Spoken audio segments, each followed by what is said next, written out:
G'day, Tom. Thanks for the comment, mate. Just arrived at my hotel in the Gold Coast for a speaking engagement that I've got, so I figured I'd just record you a quick video. This is a really great question, something that I'm actually really passionate about. I know as a kid, my side hustles provided me with such a leg up on all of my peers when I got into full-time employment. And I want to give you some of the tips that I've used that have been really great for me that you might be able to consider for your kids as well.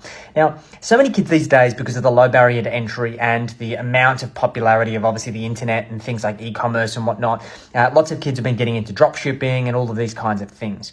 I personally believe that as a kid, your best side hustle should be services, and trying to kind of collect things that are going to appreciate in value is more of a gamble than a business. Because I think there was some statistic that I saw that a lot of toys, even though they were kept in pristine condition from kind of like the 80s and 90s, they're actually normalized for inflation, worth less than what they were purchased for at the point of sale. So I feel that what's really important as a kid these days, particularly because so much of life is conducted online, is to learn people skills, to learn emotional intelligence, to learn the art of communication. And for this reason, I believe that kids, if they're looking to start a side hustle, should be working on doing some sort of service, whether it be cleaning bins, whether it be doing a lawn mowing run, whether it be some sort of paper run, whether it be anything that is service-based that can be in service to a local neighborhood. So what I would do is, firstly, you need to make sure that the kids have ambition to do this. Don't force them to do this. I was a natural entrepreneurial kid. I wanted things when I was a kid, and my parents didn't have money, so I needed to earn my own money if I wanted to buy those things. So starting a business was really the only option that I had, and hustling and kind of making money, selling stuff at markets and wheeling and dealing was really the only way that I could make that income. Now, I wish that I would have started a service business like a local lawn mowing route, or been smart enough to think about like cleaning people's bins, right? Things like this requires you to do a number of things.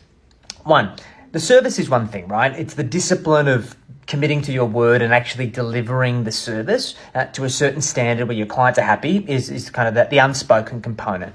But the thing that is overlooked is that for you to sell a service, you've got to get out of your comfort zone and go and knock on neighbours' doors, or do a letterbox drop or something like that in order to market yourself. You've then got to sell yourself. You've got to identify the opportunity for you to add value, the problems that need to be solved, and basically the solution that you can offer in exchange for remuneration. It then requires you to schedule and manage your schedule in order to work out, well, how much can you do? Obviously, you're going to be doing this before and after school, potentially on the weekend. You've got to organize that schedule. You've got to communicate. You got to confirm. You potentially got to reschedule when people are busy. You got to deal with the cash collection component. Is that something you collect up front? Do you wait until after the job is successfully delivered? There's follow-up that's required. All of these things are critical skills in growing and scaling a business. And the issue is these days that kids don't learn these skills like they used to, right? Like most kids these days don't even play outside anymore. It's ridiculous.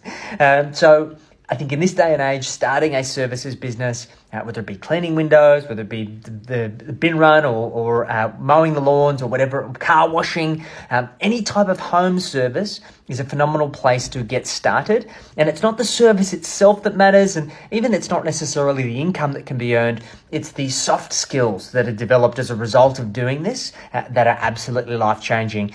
So I hope this is helpful, mate. If you've got any questions, let me know, and I hope this is valuable.